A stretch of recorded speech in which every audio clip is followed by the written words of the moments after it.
Happy Sunday, everyone, especially if you're an Arsenal fan and a Manchester City fan, but not so much if you are a Liverpool fan. Arsenal 3, Liverpool 1. Mark Donaldson alongside Luis Miguel Echegaray will be joined momentarily by Mark Ogden from the Emirates. What a strange, crazy game that was. Arsenal deserved the 3 points. Manchester City will be happy with it. The gap at the top is now 2 points, but there's so many places we could start with this one. Arsenal dominant in the first half, Luis Miguel, but they don't go in ahead at the break, having scored through Saka because of some crazy defending. I mean, what happened in this game with the defending specifically at that end of the field?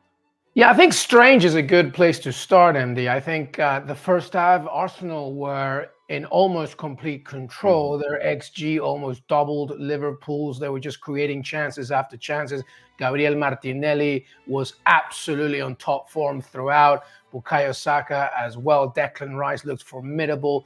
Liverpool had no chance. In fact, 0 shots on target. And yet, they equalized just before the break, and it remains 1-0. And obviously at the break, Jurgen Klopp gives Liverpool players a big yelling to, and Liverpool improve in the second. Darwin Nunez comes on and a few other additions, but yet Arsenal maintain their solidity. And of course, there's that ridiculous mishap, and that's where you mentioned the defensive issues. Probably the worst I've ever seen Virgil van Dijk and Alisson play together in a game. And it wasn't just because of that horrible goal they conceded, which I think they share 50% of the blame. But I think defensively, there were a lot of mistakes from Liverpool's side. They never really got into the game. They never really threatened Arsenal as much as they could have. And Arsenal deservedly win, MD, and it's a massive win. Because if they had lost, then I would have said it's bye-bye title hopes, I think.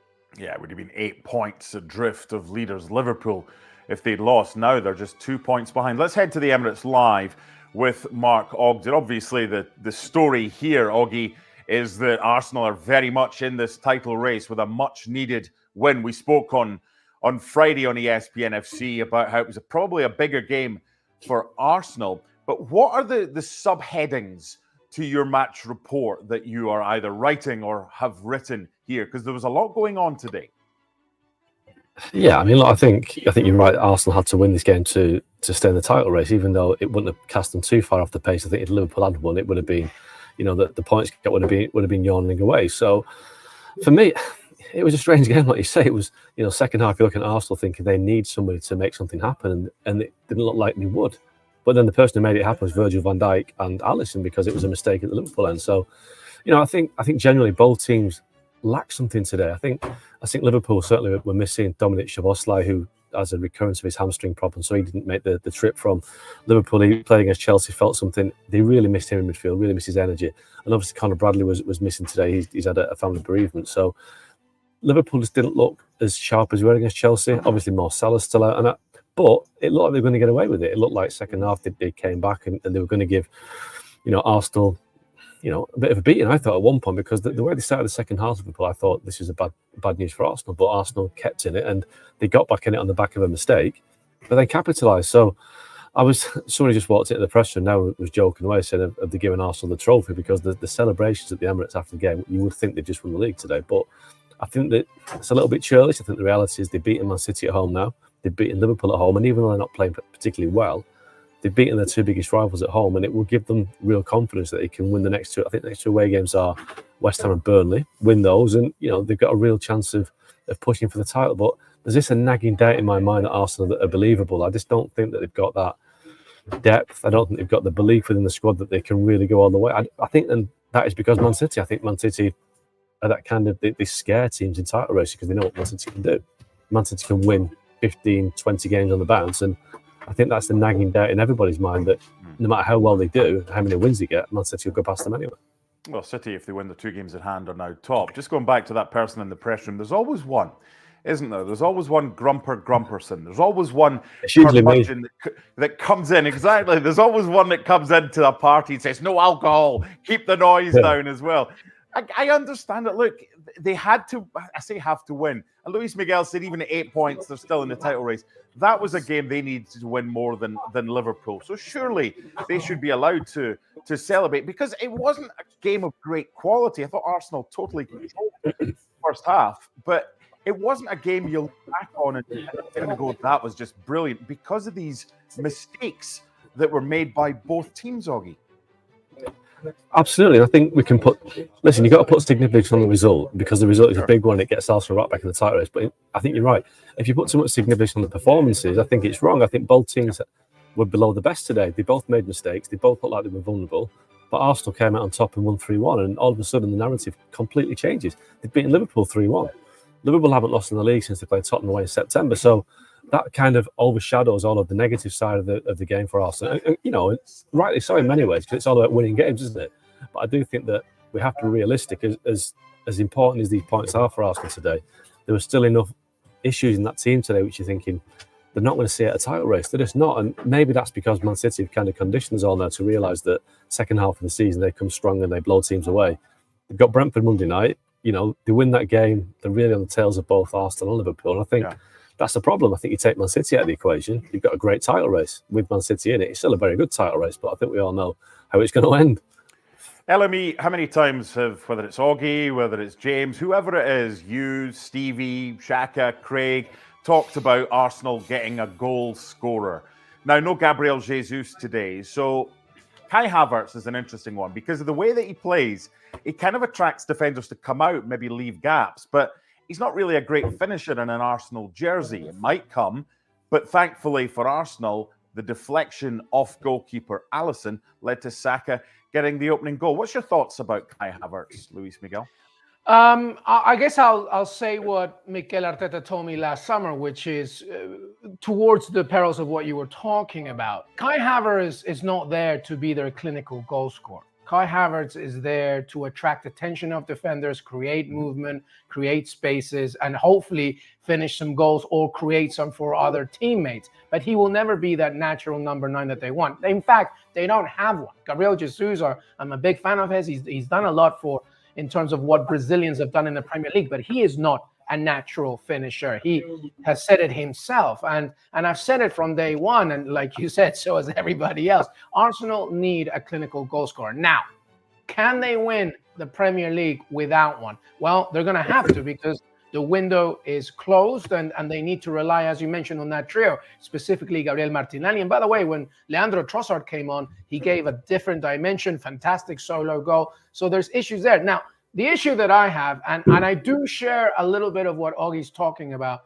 which is fantastic victory, very important victory, but I do worry a little bit when the Champions League returns and other responsibilities return for Mikel Arteta and Arsenal, that they're going to have to win some ugly games. And sometimes you need a clinical finisher to just make it that ugly 1-0.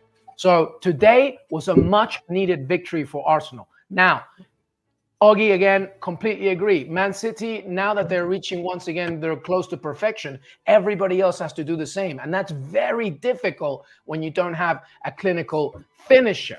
So that's my only worry. But what I will say is that the likes of Kai Havertz, the likes of Leandro Trossard, Martinelli, who was fantastic, and Saka, we'll have to see if he's okay because he came off early in that game. They can add dimensions. And when Gabriel Jesus comes back, but you need a clinical finisher, I truly believe, to be the ultimate champion and beat somebody who is almost perfect, if not perfect, like Manchester City.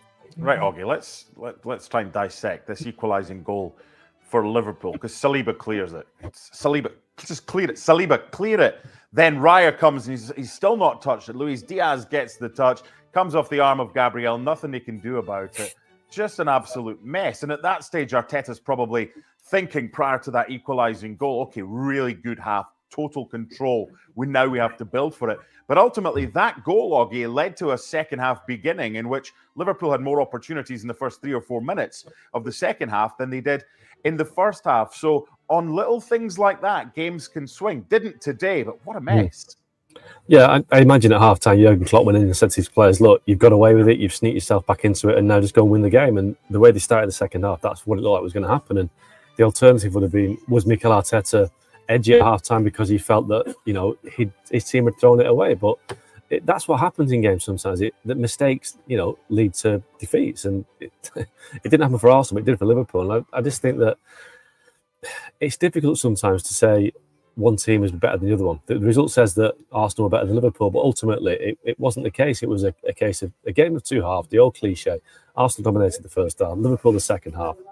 But mistakes ultimately cost them the result. And it's a strange one because I've seen quite a bit of Liverpool recently, and I thought they were really kind of beginning to surge into some really good form. And I just felt it was nailed on to be a Liverpool-Man City title race. Liverpool have still got that bedrock of experience that won the title 3 or 4 years ago. But today they just look like the game Wednesday night, played today, a couple of injuries, no Mo Salah. It just looked like there was a little bit missing from Liverpool, and I was surprised to see that. Mm-hmm. But let's see how it plays out. I think in terms of bouncing back from this result, I think Liverpool are capable of doing that. I think Arsenal, had they lost, I'm not sure they were. So I think Liverpool, the point I'm trying to make is Liverpool are a more resilient team in terms of bouncing back. They'll be okay, but if Arsenal have a setback in the next few weeks, I'm not sure they're quite as resilient. But they're still in the title race and they've had a bad month. So credit to Arsenal, they're still there, they're still clinging on. But with Man City, Kevin De Bruyne has had half a season, he'll be fresh. Erling Haaland's had 2 months off, he'll be fresh. It's kind of ominous, really, isn't it? That Man City, they've got to play Arsenal at the Etihad yet. They've got to go to Anfield as well, Man City. But I think between the three teams, there's enough games between them for this title race still to take another turn. But I do think that turn is going to be at some point City going top and then blowing everybody away. You spoke about having seen Liverpool a lot of late. What about Arsenal's second go-ahead goal? For the opening goal, Virgil van Dijk, and we're speaking about Kai Havertz, he's 10 yards from where he should be when Odegaard's got the ball and he's out of position, Konaté's back, and it's a bit of a mess for Van Dijk, but not as much of a mess, Hoggy, as the second goal. And that's unlike Van Dijk, and it's unlike Alisson, but I don't know if one leaves it for the other, if there's a call or whatever, but that should not happen. See, I've seen a bit of Liverpool, but people who see him every week will tell me that Virgil van Dijk hasn't been the same player he was since the injury, and that's going back 2-3 years, and that's going back to the pandemic season. And I think there's certainly validity to that. He's not as mobile as he used to be. I think he's now. I think opponents have realised that you can actually get at Van Dijk and go past him. When he was at his best, you couldn't do that. You could never beat Van Dijk. I think his career or his kind of form is in a bit of a decline. That sounds very dramatic, but he's 33 in the summer. It's inevitable that he's going to lose some of his pace, and I think, and some of his mobility. And I think that's happened. I think